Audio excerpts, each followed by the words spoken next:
ذہنوں کے اوپر اس کا بہت زیادہ پریشر ہے کہ اب بجٹ ہو گیا ہے،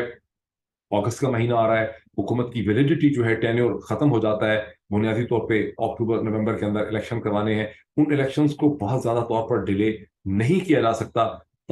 کوئی حالانکہ یعنی اگر کوئی ڈیلے کیا جائے گا تو اس کے لیے کوئی ایک بار پھر مئی 9 کی طرح کا کوئی بہت بڑا ڈرامہ کرنا پڑے گا، کوئی بہت بڑا کیس بنانا پڑے گا. تو ابھی ان کے اوپر پریشر ہے کہ اگر ہم کسی طرح سے ایک مینج الیکشن کروا دیں اور اس مینج الیکشنز میں یہ جو نئی اینٹیز ہم کھڑی کر رہے ہیں، ان نئی اینٹیز کی مدد سے ہم یہ تاثر دیں کہ ایک انتخاب ہوا، پولیٹیکل فیلڈ بڑی سپلٹ تھی، ہم نے تو الیکشن کروا دیا جیسے کہ کانسٹیٹیوشنل لیگل ریکوائرمنٹ تھی، امریکہ کو دکھا دیا، یورپین یونین کو دکھا دیا، برطانیہ کو دکھا دیا، دنیا کے ذرائع ابلاغ کو دکھا دیا، human right and pro democracy groups کو دکھا دیا، اور پاکستان کے مشرق وسطیٰ کے اندر جو اسٹیک ہولڈرز ہیں ان کو بھی بتایا کہ دیکھیں ہم نے اسٹیبلٹی کے لیے ایک الیکشن جو ہے وہ کروا دیا. اور الیکشن کے ریزلٹ سے نکلے ہیں کہ کوئی بھی سیاسی جماعت اس میں واضح اکثریت نہیں لے سکی.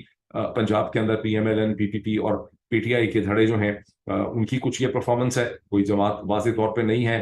خیبر پختونخوا میں پی ٹی آئی نے اکثریت لے لی ہے لیکن وہاں بھی اس کو چیلنج ہے، اور ان دی اینڈ ایک ایسی مخلوط قسم کی حکومت بنے جس میں جس طرح سے ان کا دل ہے کہ بلاول زرداری جو ہے انہیں پاکستان کا پرائم منسٹر بنایا جائے، جس کے لیے کم از کم امریکہ کے پولیٹیکل سرکلز کے اندر بہت زیادہ محنت کی گئی ہے. تو یہ ایک پورا ان کا اس وقت کا پلان ہے، اس پلان سے وہ پیچھے ہٹنے والے نہیں ہیں. اب اس پلان کے راستے میں جو رکاوٹ ہے وہ پبلک اوپینین ہے، وہ پبلک ڈبیٹ ہے، وہ سوشل میڈیا ہے، وہ ویلاگرز ہیں، وہ ٹویٹر ہے. اس لیے ٹویٹر کے اوپر بیٹھے ہوئے لوگوں کی ویلاگرز کے اوپر مسلسل ان کے اوپر ہر قسم کے الزامات لگائے جا رہے ہیں. مقصد یہ ہے کہ ان کی آواز کو دبایا جائے، جس طرح سے پاکستان کے مین سٹریم ٹیلی ویژن چینلز اور اخبارات کی آواز کو دبا دیا گیا ہے. یہ اس وقت کی ایک اسٹریٹجک ڈیزائن ہے جسے سمجھے بغیر ہم کوئی پازیٹیو کنٹریبیوشن جو ہے وہ نہیں.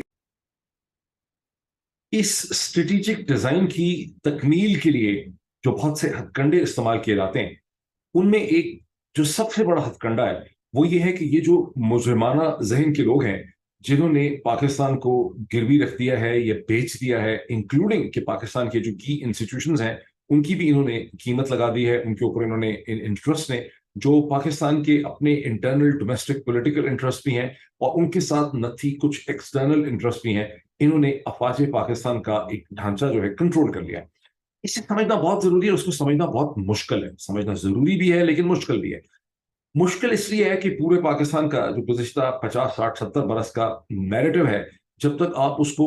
ان لرن نہیں کرتے، اس کو ڈیسیفر نہیں کرتے، اس کو ری انٹرپریٹ نہیں کرتے، اس کے اندر کی خرابیوں کو سمجھتے نہیں ہیں، آپ یہ سمجھ ہی نہیں سکتے کہ افواج پاکستان اور پاکستان کی military establishment at the end of the day ایک بہت بڑی مشین ہے. جس طرح سے کوئی 18 ویلر ٹرک ہوتا ہے، یہ کوئی بلڈنگ ہے جو بڑی آٹومیٹک ہے اور وہ اپنے ایک سرٹن میکینزم سے چلتی ہے، اور اس سارے میکینزم کے اندر جو بنیادی کمزوری تھی جسے کبھی ایڈریس نہیں کیا گیا، اور یہ پاکستان کی ملٹری اسٹیبلشمنٹ کی اور پاکستان کے تمام جتنے بھی آپ کہہ لیں کہ اکیڈیمک سرکلز ہیں یا تھنک ٹینکس، وہ ہے نہیں، پاکستان میں کوئی اکیڈیمیا بھی کوئی خاص نہیں ہے، لیکن تو آج آ کے بیسکلی طور پہ یہ خود ملٹری اسٹیبلشمنٹ کے اندر ایک تھنکنگ کا بہت بڑا فلا تھا جس کو آؤٹ سائڈرز نے اور پولیٹیکل انٹرسٹ ہے جیسے نواز شریف ہے، آصف علی زرداری ہیں، ان لوگوں نے اس کو بدرجہ اتم بڑی زبردست سے کھیلا ہے. ان کو اس ڈیفیکٹ کا اندازہ تھا. اس میں ڈیفیکٹ سب سے بڑا یہ تھا کہ اس پورے ڈھانچے کے اندر صرف ایک شخص ایسا تھا جس کو اس پورے ڈھانچے کے اوپر ایک ڈکٹیٹوریل مکمل کنٹرول تھا، وہ ہے پاکستان کا آرمی چیف. اس کا آفس بنیادی طور پہ اس میں شخص میٹر نہیں کرتا، وہ جنرل عاصم ہوں یا جنرل باجوہ ہوں یا جنرل قیانی ہوں یا رحیل شریف ہوں یا جنرل مشرف ہوں. ایشو ہے کہ پاکستان کے آرمی چیف کے اندر جس قسم کی پاورز ویسٹ کی گئیں اور کر دی، اور ہمیشہ سے نہیں تھی، یہ بھی بہت امپورٹنٹ ہے کہ یہ آفس کوئی 1950s میں یا 60s میں یا شاید 70s میں بھی اس طرح کا تھا نہیں. اس کو آہستہ آہستہ جنرل ضیاء الحق کا جو مارشل لا ہے 1977-79 آنورڈز کا، اس کے بعد اس آفس نے اپنے آپ کو اس طرح سے اس کو ریڈیفائن کیا اور اس کے اندر اس قسم کی powers because of martial law جو ہے اس میں ڈال دی گئیں کہ یہ آفس جو ہے یہ نہ صرف پوری فوج کو، اس کی تمام اس کے اندر درجنوں سینکڑوں جو اس کے اندر انسٹیٹیوشنز ہیں، سب انسٹیٹیوشنز ہیں، ان کو بھی کنٹرول کرتا ہے، بلکہ آرم فورسز آف پاکستان کا جو ایک لارجر ڈھانچہ ہے جس کے اندر پاکستان ایئر فورس بھی ہے، جس کے اندر پاکستان نیوی بھی ہے. سب سے بڑھ کے دیکھیے کہ chairman joint chief of staff کا آفس جو کریٹ کیا گیا تھا چیزوں کو اسٹریم لائن کرنے کے لیے by the elected government of Zulfiqar Ali Bhutto, اس کو بھی پاکستان کا آرمی چیف کنٹرول کرتا ہے. اسی طرح بڑے اور پریسٹیجیس آفیسز ہیں, اسٹریٹجک پلاننگ ڈویژن ہو گئی, ISPR بذات خود ایک انسٹیٹیوشن ہے, انٹر سروسز انٹیلیجنس بذات خود ایک انسٹیٹیوشن ہے. لیکن یہ سب چیزیں جو ہیں ان کو ایک آدمی اپنی ضروریات کے تحت ان کو مینیج کرتا ہے. یہ ایک بہت بڑا ڈیفیکٹ تھا, بہت بڑی کمزوری تھی, یہ سخن تھا ایک بہت بڑا, جسے کبھی بھی نہیں سمجھا گیا. اور یہ پاکستان کی ملٹری اسٹیبلشمنٹ کا, پاکستان کے لوگوں کا, سوچنے سمجھنے والے لوگوں کا, میڈیا کا جس کے حالات آپ کے سامنے ہیں, یہ ان کا ایک بہت بڑا مینٹل فیلئر ہے, سیریبرل فیلئر ہے, جس کی وجہ سے وہ تباہی اس وقت پاکستان کو دیکھنی پڑ رہی ہے. ان سب سے بڑھ کے پاکستان کی ملٹری اسٹیبلشمنٹ کو تباہی دیکھنی پڑ رہی ہے, جس کے لیے ایک چتا تیار کی جا رہی ہے. اور انہیں ابھی ایک کامن آفیسر یہ سمجھ نہیں سکتا کہ آنے والے جو چند برس ہیں, 3 برس یا 5 برس یا 10 برس, اس میں پاکستان کی ملٹری اسٹیبلشمنٹ کا اب فیوچر ہے کیا, جس طرح سے چیزوں کو جس ڈائریکشن میں چلا دیا گیا ہے. اور یہ جو ویکنس تھی, یہ وہی ویکنس تھی جس کو اگر نواز شریف صاحب کے والد صاحب بڑے میاں شریف جو ہیں وہ یہ کہہ کے ایڈریس کرتے تھے کہ ساڑا اپنا چیف ہونا چاہیے, تو چیف اپنا لگانے کی جو کوشش تھی کہ چیف ہمارا ہوگا اور پھر پوری پالیٹکس کو وہ ہماری ڈائریکشن میں بدل دے گا, مطلب ایک طرح سے ہم محفوظ بھی رہیں گے اور ہمارا پولیٹیکل پروسیس سارا ہمارے کنٹرول میں آ جائے گا. یعنی آرم فورسز آف پاکستان کی جو رسپیکٹ, اس کی جو پرسٹیج ہے, اس کی جو اتھارٹی ہے, اس کی جو ایبلٹی ہے ٹربل شوٹ کرنے کی, سیلاب ہو جائے, زلزلہ آ جائے, سیکٹیرین کانفلکٹ ہو جائے, بارڈر کانفلکٹ ہو جائے, انسرجنسی کی صورتحال ہو, اس کی جو ایک اخلاقی حیثیت ہے نیریٹو شیپ کرنے کی, میڈیا کو کنٹرول کرنے کی, وہ سب چیزیں اگر آپ ایک شخص کو کنٹرول کر لیں, ایک آفس کو کنٹرول کر لیں, تو آپ کو مل جاتی ہے. اور یہ کوشش تھرو آؤٹ 90s سے شروع ہو گئی تھی, لیکن اس میں ان کو کبھی مکمل کامیابی نہیں ہوئی. اور پاکستان کا پریڈومیننٹ نیریٹو یہ تھا کہ کامیابی کبھی حاصل ہو نہیں سکتی. اور اس میں جو انٹلیکچوئل فیلئر ہے, جو سیریبرل فیلئر ہے, جو اینالیٹیکل فیلئر ہے, کہ کبھی یہ دیکھا ہی نہیں گیا کہ اس کے راستے میں کوئی effective checks and balance mechanism یا کوئی ڈیمز اس کے راستے میں تو ہے ہی نہیں ہے. اور الٹیمیٹلی یہ چیز میں کامیابی ہو سکتی ہے, جو آپ نے دیکھا کہ بالآخر جنرل باجوہ کی شکل میں نواز شریف صاحب کو یہ کامیابی حاصل ہوئی. لیکن صرف انہی کی کامیابی حاصل نہیں, ان کے ساتھ بہت سے ایسے ایکسٹرنل انٹرسٹ بھی نتی ہیں جنہیں میں اب بار بار ریپیٹ نہیں کرنا چاہتا. لیکن اس میں ایک چیز بہت امپورٹنٹ ہے, کوئی ایک شخص یا 2 شخص یا 3 شخص کہیں بیٹھے ہوئے اگر آپ کو ایک انالیسس دیتے بھی ہیں, یہ چیزوں کو ڈسکرائب کر دیتے ہیں, لیکن آپ کے اندر خود سے ریسرچ کرنے کی, ڈاٹ کنیکٹنگ کرنے کی, چیزوں کو سمجھنے کی صلاحیت نہیں ہے, تو پھر یہ ساری ایکسرسائز بیکار ہو جاتی ہے. جیسے جو اٹھتا ہے وہ کہتا ہے عمران خان پاکستان کی آخری ہوپ ہے, اس کے بعد پاکستان کا کچھ نہیں ہو گیا. بڑے افسوس کی بات ہے کہ عمران خان ایک مورٹل انسان ہے جس کی آلریڈی عمر اس وقت اکتوبر میں 71 برس کی ہو جاتی ہے. اگر ہمارا سم ٹوٹل یہ ہے 240 ملین لوگوں کا, 24 کروڑ لوگوں کا, کہ عمران خان ہی 70 سال کی تاریخ میں آپ کو ایک سوچنے والا یہ کوئی لیڈر مل گیا ہے سچا, اور باقی سارے لوگ جو ہیں وہ بے وقوف ہیں, ان کے دباغ میں بھوسا بھرا ہوا ہے, ان کے اندر کوئی لیڈرشپ کیپیبلٹی نہیں ہے, تو پھر کیا ہوگا؟ انسان کی تو ایک عمر ہے, اس کی اگر ایک انسان کی رحلت نہیں ہوتی, ڈیتھ نہیں ہوتی, تو بھی تو بیسکلی طور پہ اس کی ایک فیکلٹیز ایک سٹیج کے اوپر جا کے ختم ہو جاتی ہیں. جس ملک میں ہوں, پریزیڈنٹ بائیڈن یہاں پہ ڈیموکریٹک پارٹی کو, پورے سیاسی ڈھانچے کو بہت فکر ہے کہ پریزیڈنٹ بائیڈن کی اب وہ مینٹل ایکٹیویٹی نہیں ہے, ان کی وہ گرپ نہیں ہے چیزوں کے اوپر, اور انہوں نے اپنے آپ کو ایز فیوچر پریزیڈنسی الیکشن کے لیے 2024 میں اعلان کر دیا ہے. اس طرح سے پریزیڈنٹ بائیڈن کو یہ کنونس کیا جائے کہ خدا را آپ چھوڑیں, کسی اور کو اس کا موقع دیں. بڑی سیریس ڈبیٹ ہے in the internal circles of the Democratic Party, جس سے کہ میں انکریزنگلی واقف ہوتا چلا جا رہا ہوں. میں اب سے ایک پروسیس بھی شروع کروں آج کے دن سے کہ میں امریکہ کے پولیٹیکل سسٹم کے جو پولیٹیکل فگرز ہیں, میں ان کی انٹرویوز کا ایک پروسیس شروع کر رہا ہوں, اور اب سے چند گھنٹے میں شاید میں پہلا اس قسم کا انٹرویو کروں. لیکن اس کے بعد میں سیریز آف انٹرویوز کروں گا جس میں پولیٹیکل جو فگرز ہیں امریکن پالیٹکس کے, ان کو انگیج بھی کروں گا, اور پھر میں اس کی مدد سے اس کو سمجھوں گا بھی ڈھانچے کو. لیکن ابھی میں because of the earlier understanding جو میری, میں آپ کو کنفرم کر سکتا ہوں کہ ایک بہت پریشانی پائی جاتی ہے امریکہ کے ڈیموکریٹک سرکلز میں کہ پریزیڈنٹ بائیڈن کو مزید 4 سال کے لیے پریزیڈنٹ نہیں ہونا چاہیے, وہ افیکٹو لیڈرشپ نہیں دے سکتے فار دا سمپل ریزنس کہ ان کی عمر جو ہے وہ بہت زیادہ ہو چکی ہے, وہ چلتے بھی ایک خاص طرح سے. تو اسی طرح سے yes, Imran Khan has done remarkable job, لیکن یہ کہنا کہ عمران خان کے آگے آپ کا کچھ ہو ہی نہیں سکتا, تو پھر تو بڑی افسوس کی, پھر تو آپ کا کچھ بھی نہیں ہو سکتا. بیکاز اگر عمران خان کے دشمن کچھ کر دیں یا عمران خان کو قدرت کچھ کر دے, تو پھر تو پاکستان کا کوئی والی وارث نہیں. تو ضرورت اس چیز کی ہے کہ آپ لوگ چیزوں کو اینالائز کرنا سیکھیں, ڈاٹ کنیکٹنگ کریں, خود سے ریسرچ کریں. آپ ریسرچ کرنا شروع کریں گے تو یہی گوگل, یہی ویکیپیڈیا, یہی انٹرنیٹ جو ہے آپ کی بہت مدد کرے گا, بڑی انفارمیشن آپ کو مل جائے گی. اور وہ جو ریسرچ کرنے کے لیے آپ کو ہمیشہ ایک بات سیکھنی ہے اور سمجھنی ہے کہ آپ کو لوگوں کی گیون ڈسکرپشن اور لوگوں کی دی ہوئی انٹرپریٹیشن کے اوپر نہیں جانا. آپ نے فیکٹس ڈھونڈنے کہ 1997 میں کیا ہوا تھا, 98 میں کیا ہوا تھا, 99 میں کیا ہوا, 2000 میں کیا ہوا, پھر اس کے بعد کیا ہوا, پھر فلاں ایئر کا کیا ہوا. آپ نے فیکٹس ڈھونڈنے, فیکٹس کو انکور کریں. جیسے ایک کسائی, ایک بچر جو ہے وہ گوشت کے اوپر سے چیزیں ہٹاتا ہے, ایک سرجن ڈائسیکشن کرتا ہے, اس طرح سے لوگوں کی جو اوپینینز ہیں, میری ہو یا کسی اور کی ہو, اس کو آپ اتاریں اس شیٹ کو, اور اس کے اندر سے جو چیزوں کے بیئر فیکٹس ہیں, جو بونز ہیں, ان کو ننگا کر کے دیکھیں تو آپ کو صورتحال بہت بہتر طور پہ نظر آنے لگ جائے گی. اب جیسا کہ میں نے کہا کہ میں تھوڑا سا یہ دوبارہ ایکسپلین کروں گا, کیونکہ کئی لوگ ہر ویلاگ نہیں دیکھتے, میں اس کو درجنوں دفعہ پہلے ایکسپلین کر چکا ہوں. مئی 9 کا event according to my analysis and dot connecting, اور جتنے زیادہ اس کے بعد کے واقعات ہوئے ہیں, سیکوینس ایونٹس ہوئے ہیں, جیسے اس کے اوپر بلڈ اپ آن کرنے کی کوشش کی گئی ہے پچھلے 1 مہینے میں, اور مزید کوشش کی جا رہی ہے, اس سے کم میرے ذہن میں رتی بھر بھی شک نہیں رہتا کہ مئی 9 ایک کریٹڈ ایونٹ تھا. اور بعد میں اس کریٹڈ ایونٹ کے بعد جو کریک ڈاؤن کیا گیا, اس کو جسٹیفائی کرنے کے لیے ایک اور جھوٹی نیریٹو بھی انجیکٹ کیا گیا with in the officer class, اور ان کو یہ کہا گیا کہ در حقیقت مئی 9 جو ہے یہ کچھ جنرلز کی طرف سے, کچھ آفیسرز کی طرف سے جو عمران خان کے سمپیتھیٹک تھے, یہ ان کی طرف سے ایک کو اٹمپٹ تھی. اس لیے پاکستان کے آرمی چیف اور ان کے ساتھ جو لوگ ہیں وہ اتنے جاہو جلال میں ہیں, انہوں نے ہاتھ میں تلوار یا ڈنڈا جو ہے اٹھایا ہوا ہے, بیکاز یہ بیسکلی ایک کو کی اٹمپٹ تھی. مجھے اکارڈنگ ٹو مائی انالیسس یہ بالکل ایک بوگس ایکسپلینیشن ہے, اور here are the some reasons میں آپ کو ایکسپلین کرتا ہوں. یہ ایونٹ ٹریگر ہوا ہے by the action of NAB and by the action of the chairman NAB. اس میں 3 پرنسپل فگرز ہیں جن کو ایگزامن کیے بغیر, ان کی کنڈکٹ کو ایگزامن کیے بغیر, ان کو ایک انکوائری کا حصہ بنائے بغیر, ان کو گرل کیے بغیر آپ اگلے اسٹیپ پہ جا ہی نہیں سکتے.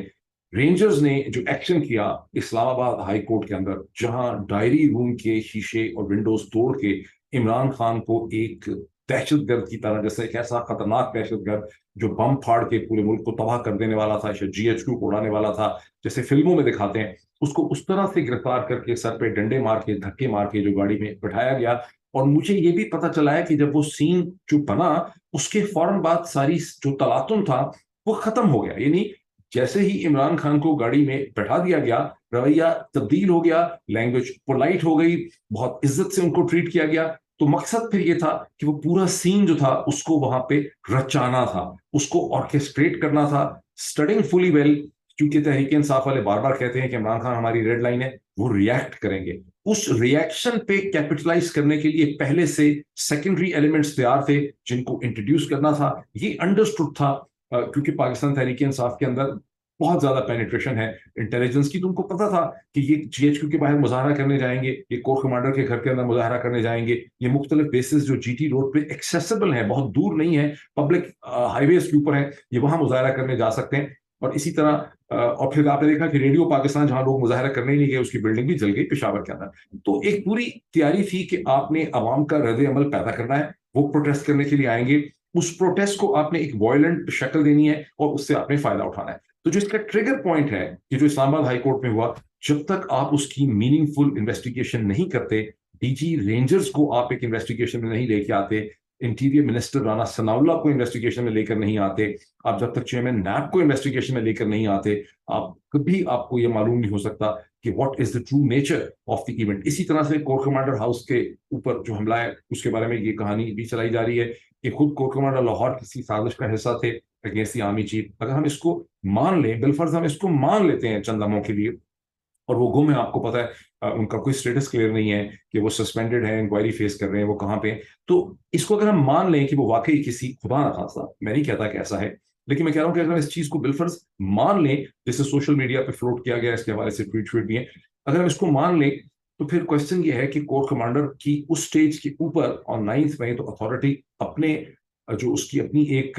پروٹیکٹیو گارڈ ہے 50-70 لوگوں کی, اس کے اوپر ہو سکتی ہے, اس کی اتھارٹی ہو سکتا ہے کوئک ریئیکشن فورس کے اوپر ہو, لیکن اس کی اتھارٹی جو ہے وہ لاہور کے اندر اور پنجاب پولیس پہ تو نہیں ہے نا. اس کی اتھارٹی اگر وہی سازش کر رہا تھا تو پھر کیا اس کی سازش کے اندر IGP پنجاب بھی شامل تھے؟ کیا اس کی سازش میں SSP بھی شامل تھے لاہور کے, کیا DIGs بھی شامل تھے, کیا اس کی سازش میں دونوں GOC بھی شامل تھے؟ بیکاز جب آپ دیکھتے ہیں کہ جو کراؤڈ لبرٹی سے چلتا ہے اس کو کوئی میننگ فل ریزسٹنس نہیں ملتی, اس کے راستے میں کوئی گولی نہیں چلتی, اس کے اوپر کوئی بہت مار پیٹ نہیں ہوتی, راستے میں کوئی مرتا نہیں ہے, اس کا راستہ نہیں روکا جاتا. تو اگر واقعی یہ لوگ سیریس ہوتے, اگر May 9 کا واقعہ اسی طرح سے ہوا ہوتا جس طرح سے اس کو ڈسکرائب کرنا چاہتے ہیں کہ ایک اسکرپٹ تھا, وہ اسکرپٹ بنایا ہوا تھا, عمران خان نے بنایا تھا, عمران خان کہہ رہا تھا, اس نے لوگوں کو تیار کیا ہوا تھا, تو پھر اس کے اوپر یہ ایک انکوائری کمیشن بٹھاتے, جو انکوائری کمیشن کے ایک ٹرمز آف ریفرنس ہوتے, جو یہ دیکھتا کہ لوگوں نے اگر اتنا عجیب و غریب ایک رد عمل کیا ہے جو انہوں نے 70 برس میں پہلے نہیں کیا, تو اس کے محرکات کیا ہیں,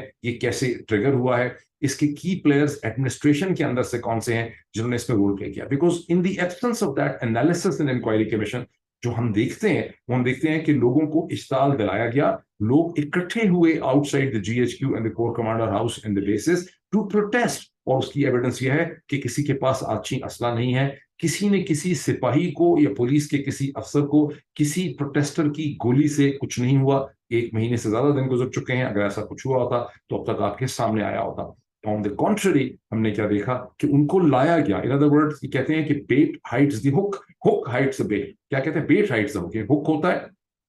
بیٹ ہائٹس دی ہک, کہ آپ نے ان کو لیورن کیا, آپ نے ان کو انسٹیگیٹ کیا, تاکہ بجائے اس کے کہ آپ کسی کراؤڈ کے اوپر وائلنس کر کے مورل افیکٹ پیدا کرتے, خوف و ہراس پیدا کرتے, آپ ایک کراؤڈ کو اپنے دروازوں کے اوپر, اپنے ڈور سٹیپس کے اوپر لے کے آئے, تاکہ آپ کے پاس ایکسکیوز ہوتا کہ یہ ایگریسر ہیں, یہ انہوں نے وانٹن وائلنس کی ہے اور ہمیں ان کو مارنے کا حق حاصل تھا. لیکن نیٹ افیکٹ کیا تھا؟ نیٹ افیکٹ نہ لوگوں کو مارنا تھا, نیٹ افیکٹ یہ تھا کہ ایک نیا نیریٹو شیپ کرنا تھا جسے مسلسل اسٹیج کے اوپر کیش کیا جا رہا ہے. اور انکریزنگلی اللہ کا بہت شکر ہے کہ ایسی آوازیں ہیں انٹیلیجنٹ جو اسے کوشچن کر رہے ہیں. لیکن یہ ذمہ داری آپ کی یہاں ختم نہیں ہوتی. آپ کی ذمہ داری ہے کہ آپ اس کا مزید انالیسس کریں اور دنیا کے سامنے لے کر آئیں کہ یہ ایک اسکرپٹڈ قسم کا پلاٹ تھا جس کے ذریعے پاکستان کی پالیٹکس پہ کنٹرول حاصل کرنے کی کوشش جو ہے وہ کی. مائی لاسٹ پوائنٹ, اب سے چند دنوں میں ہندوستان کے وزیر اعظم جناب نریندر مودی صاحب امریکہ پہنچیں گے, جہاں ان کا اسٹیٹ وزٹ ہے, اور ان کی ملاقات ہوگی امریکہ کے پریزیڈنٹ جناب جو بائیڈن سے. اب ظاہر ہے کہ ذرائع ابلاغ تو آپ کو یہ نہیں بتائیں گے, لیکن تھوڑی سی ڈاٹ کنیکٹنگ اپنے ذہن میں کریں کہ موجودہ صورتحال میں ان کی ٹیمز کے درمیان پاکستان میں بھی ڈسکس ہونا ہے. اس کو مائنڈ میں رکھیں, کیا ڈسکشن ہونی ہے میں اس کے اوپر نہیں جانتا. میں آپ کو ایک بڑی انٹرسٹنگ چیز بتاتا ہوں, بات ختم کرتا ہوں. ہندوستان کی جو ریئیکشن اور رد عمل پاکستان پہ ہو رہا ہے, اس کے 2 قسم کے پہلو, کمپوننٹس اور حصے ہیں. ایک وہ ہندوستانی شہری ہیں جن کو فار انسٹنس میں کہہ سکتا ہوں, جس میں جسٹس مارکنڈے کاجو جو ہیں وہ شامل ہیں, کچھ اور ان کے انٹلیکچوئل شامل ہیں, میرا خیال ہے پروفیسر اشوک سوین شامل ہیں, اور بہت سے لوگ ہیں, اور بہت سے لوگ ہیں. میں تو ہمارا جو یہ یوٹیوب چینل ہے اس کے اوپر وہ انڈین پبلک اوپینین ہمیں نہیں ملتی جو میں ویسٹرن سائٹس کے اوپر دیکھ رہا ہوں, جہاں فار انسٹنس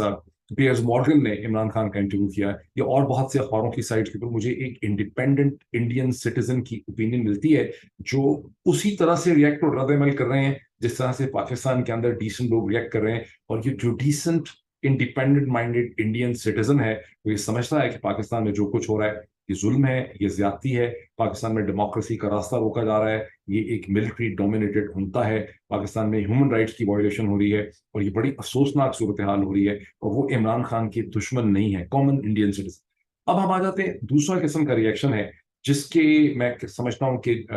جس کے بہت سے ایمبیسڈرز ہو سکتے ہیں, just for reasons of understanding. Major Gaurav Arya, retired major Gaurav Arya, جو بہت اچھے اینالسٹ ہیں, بڑے انٹیلیجنٹ آدمی ہیں, لیکن انڈین اسٹیبلشمنٹ کا پوائنٹ آف ویو دیتے ہیں, بہت سے اور لوگ بھی میڈیا میں دیتے ہیں. ان کا اگر آپ ریئیکشن اور رد عمل دیکھیں تو آپ کو ایک ڈفرنٹ قسم کی سچویشن نظر آئے گی. میجر گورو آریہ جو ہیں وہ اس صورتحال سے بہت خوش بھی نظر آتے ہیں, وہ پاکستان کی فوج اور اسٹیبلشمنٹ پہ مسلسل حملے بھی کر رہے ہیں, لیکن آپ کو کوئی کلیئرٹی نظر نہیں آتی کہ میجر گورو آریہ کو کیا اس کی کوئی پریشانی ہے کہ پاکستان کے اندر ڈیموکریسی کو تباہ کیا جا رہا ہے, تباہ کر دیا گیا ہے, کہ پاکستان کے اندر ہیومن رائٹ کی وائلیشن ہو رہی ہے, پاکستان میں جو کچھ ہو رہا ہے وہ خود انڈیا کی جو ویلیوز اور پروناؤنسمنٹس رہی ہیں آن پاکستان, کہ پاکستان کے اندر ملٹری ڈومینیٹڈ اسٹرکچر نہیں ہونا چاہیے, ڈیموکریسی ہونی چاہیے, ہیومن رائٹس ہونے چاہیے, فریڈم آف ایکسپریشن ہونی چاہیے, تو کیا وہ سب چیزیں اگر پامال ہو رہی ہیں تو کیا اس کے اوپر انڈین اسٹیبلشمنٹ کا رد عمل کیا ہے؟ انڈین اسٹیبلشمنٹ کا رد عمل اس لیے چھپ جاتا ہے کیونکہ وہ ظاہر ہے پاکستان کے اوپر کوئی اپنی پبلک پوزیشن کبھی لیتے نہیں ہے. اس کا یہ مطلب نہیں ہے کہ ان کی پوزیشن ہوتی نہیں ہے, امریکہ، برطانیہ اور بہت سے یورپ کے معاملات کے اوپر لوگ کھل کے اس طرح سے دیکھ رہے ہیں، چونکہ وہ پوزیشن لیتے ہیں، کبھی بنگلہ دیش پہ لیتے ہیں، کبھی کمبوڈیا پہ لیتے ہیں، کبھی ایران پہ لیتے ہیں، تو جب وہ پاکستان پہ نہیں لے رہے تو ان کی ایک انٹلیکچوئل گیپ آپ کو نظر آ رہا ہے۔ انڈیا چونکہ پوزیشن لیتا نہیں ہے اس لیے گیپ آپ کو نظر نہیں آ رہا، لیکن آپ ان کے جو وہ اسٹیبلشمنٹ کامنٹیٹر ہیں، جن میں سے بہت سے اس یوٹیوب کے اوپر بھی کامنٹ کرتے ہیں، بیکاز لگتا ہے ان کی ڈیوٹی ہے کہ انہوں نے یہاں پہ آنا ہوتا ہے اور کامنٹ کرنا ہوتا ہے، ان کے ریئیکشن میں اور ایک نارمل اسٹینڈرڈ انڈین سٹیزن کے ریئیکشن میں آپ کو ایک فرق نظر آئے گا۔ پھر آپ کو یہ سمجھ آئے گی کہ جو کچھ پاکستان میں ہو رہا ہے اسے انڈین اسٹیبلشمنٹ کی بھی تائید کسی نہ کسی لیول کے اوپر حاصل ہے، کچھ میکس پرفیکٹ سینس، بیکاز جو ویسٹرن پاورز ہیں ان کا جو گرینڈ اسٹریٹجک ڈیزائن ہے اس ریجن میں، وہ ظاہر ہے کہ انڈین اسٹیبلشمنٹ اس کا حصہ ہے، تو اس سے بڑی چیزیں آپ کو کلیئر ہو جاتی ہیں۔ بہرحال اسٹرگل آپ کی ہے، اسٹرگل اسینشلی انڈرسٹینڈنگ کی ہے، کوگنیسنس کی ہے۔ اگر آپ چیزوں کو انڈرسٹینڈ کر سکیں گے، صرف نعرے نہیں ماریں گے، لوگوں کے خلاف نہیں بولیں گے اور اس کو فوج آرمی نہیں بنائیں گے، اس کو سول ملٹری نہیں بنائیں گے، چیزوں کو کھول کے زیادہ تفصیل سے دیکھیں گے، تو آپ کو چیزیں بہت بہتر طور پہ نظر آنے لگ جائیں گی۔ Thank you.